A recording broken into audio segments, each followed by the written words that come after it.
Right.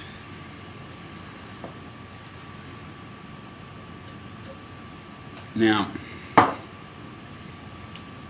a lot of what we're talking about here when it comes to mobile carriers or broadband carriers is this idea that when you give people a better network, whether it's ADSL2 or fiber to the node or fiber to the house, that you can offer them more services, that these services can be more successful because you can sell them more things. And that's because it's seen that carriage of just data, in other words, the commodity status is, they see it as being unimportant. It's non-interesting, it doesn't return enough of an investment, so on and so on and so on. And yet, consumers have resisted every effort to take more money out of their pockets with respect to mobile communications, with the exception of more minutes, more SMSs, and more data. Carriers are not making a lot of money off of ringtones. Carriers are not making a lot of money off of games.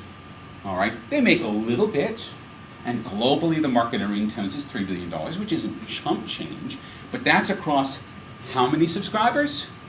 In October of 2007, 3 billion mobile subscribers.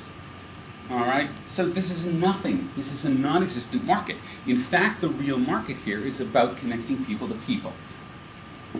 But what's interesting now is what people have done with the fact that they're connected together. Because we used to be sitting in front of our tellies, passively watching entertainment, whatever it might be, but these same people are no longer the passive consumers of entertainment. They're creating their own entertainment, and more importantly, and much more threateningly with respect to IPTV, they are broadcasting their own entertainment.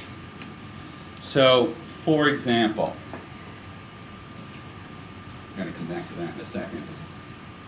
That's YouTube. 3 years, daily traffic rank. All right. The curve leveled off because if you notice, the top of the curve is the busiest website in the world. So they got up to number 4, and they're stuck at number 4. And they've been stuck at number 4 for, since the beginning of this year. 4th busiest website in the world, and about 65% of all downloads of video on the internet happen either through Google Video or through YouTube. And these are all basically amateur productions. There was a lot of talk about that they're being used copyright, theft, and people taking things they shouldn't have and putting them up on YouTube. And you know what total percentage of YouTube's traffic that is? Oh, people used to think 60, 70, 80. No, 9. 9%. One production in 11 coming off of YouTube is something that someone didn't know. So it ain't about piracy, folks.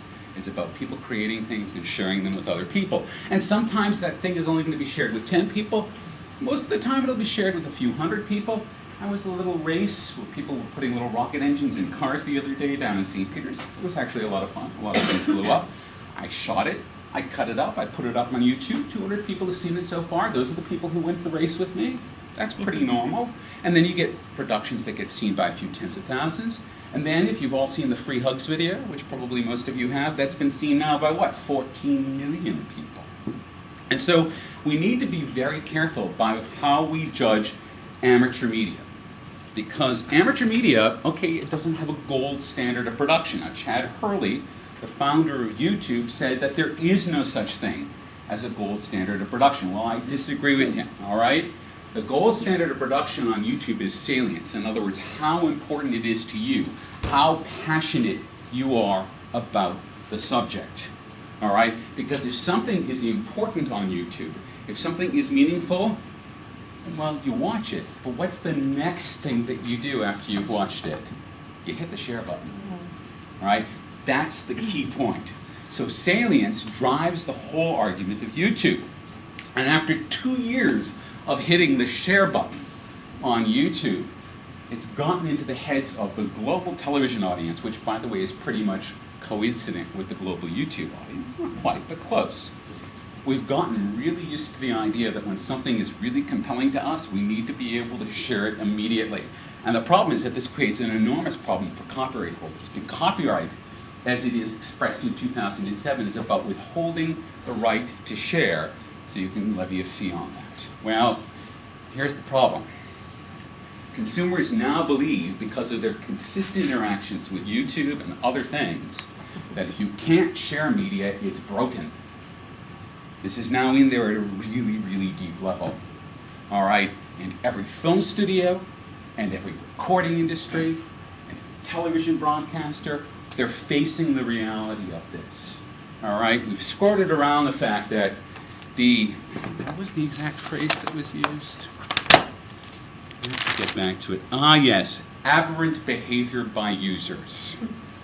All right, I am one of those aberrant users, and I pay a fortune for the fact that I can have 25 gigs of downloading a month, so that I can be one of the Australians who are one of the most profligate users of BitTorrent, so I can get access to television programs which aren't shown in Australia. And I'm not alone there, because pound for pound, Australians download more television than anyone else on the planet, because Australians understand that if it's any good, they should be able to share it. And there are a lot of people in America and Britain who feel the same way, and so there are a lot of people who are sharing media. And that's happening outside of economic systems of constraint.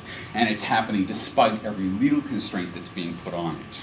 Because, in fact, what happens is when you use the legal bludgeon, you only force this vast audience of consumers to get more crafty about it. And every time they've actually made a swack, well, the thing that they've made a swack at has sort of gone away and become even more invisible and more invisible. And there's this whole subculture of what are called darknets, where people are trading things very freely because they're doing it outside of established systems of economics. But the other side of the coin is it's also continuing to drive the audience toward works that are meant to be shared, such as YouTube. YouTube is all around people making things so that they can be shared. And the problem is that in the long term, as this keeps up, the audience is not only going to see that these works are broken, but they're going to lose interest in them. That in fact, the longer you try to withhold things, and the more salient all of this other content becomes. Because as YouTube gets bigger and bigger and bigger, there's going to be more and more in it that every single one of us who have completely different interests are going to find interesting. You used to be able to sort of blow 10 or 15 minutes on YouTube, say a year ago. Now you can blow 2 or 3 days on YouTube without even really thinking about it. And what's happening now is that people are starting to roll their own networks, whether they're doing it with illegal materials or they're doing it with legal materials. We call those DIY, do-it-yourself networks. And these DIY networks are permanent fixtures on the media landscape. So you have YouTube, you have RSS feeds that people are using to distribute media. You have Facebook, which is now, I think, grown 850% in Australia in the last 6 months. As a social media platform, there's a brand new one called Pounce, which is all really designed so that you can share media with your friends in a very tight group. And the copyright law around sharing media with your friends, it's a gray area. It may actually be legal, may not be legal, who knows, but they're building more and more systems. And every day these systems are becoming more and more potent, and every day these systems are taking viewers' attention away from mainstream media and putting them in these channels. And so what we're seeing now is a realignment. I don't actually think that the networks and the big producers are going to go out of business, but I think it's going to look an awful lot like 80-20, and they ain't the 80. All right? So that 20% of the viewing time of the audience is going to be spent more or less looking at mainstream productions. 80% is going to be all the stuff that we're getting from our friends and our family and our feeds and all these other things that we're enjoying. And the problem is that IPTV, as it's conceived of, which is basically taking a few hundred highly regularized channels and putting them online, is only going to be going after that 20% of the time, and that may not be a worthwhile investment when all is added up.